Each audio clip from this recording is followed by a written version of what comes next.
فقط اینو تو بگی، این یه جمله رو بگی که دیروز یه مادری اومده بود تو بیمارستان داد میزد که بچه منو به من میگن باید شیرینیشو بدین تا بهت 500 میلیون تومن معادل 3500 خورده دلار، نمیدونم دلار بازار آزاد الان چنده، حتی میگه که باید به ما انقدر پول بدی و با یه جعبه شیرینی.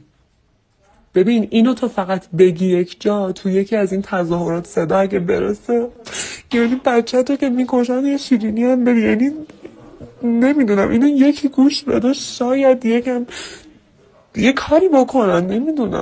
نمیدونم چندین هزار نفر کشته شدن از اطرافیان من، دور و بریام همه یا فامیلشون یا برادرشون خواهرشون همه رو کشتن، دوستان بعضیشون دستگیر شدن اصلا خبری نیست ازشون. یعنی یک صدای ما باید بشنوه. ما خودمون انقلاب میکنیم ولی به کمک بیرون نیاز داریم برای بردن همچین قاتل جانی. فقط این حرف منو برسونین که ما منتظر کمک هستیم، ما اصلا چشم انتظاریم و هر لحظه که داره میگذره کلی آدم دارن میکشن و با کشتن هر آدم کلی آدم دیگه هم داره کشته میشه، چه فیزیکی و جسمی چه روانی و روحی.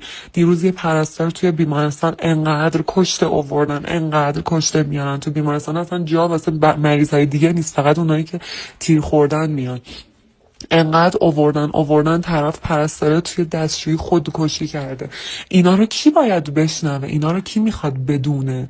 یعنی جنایته، همه اینا جنایته.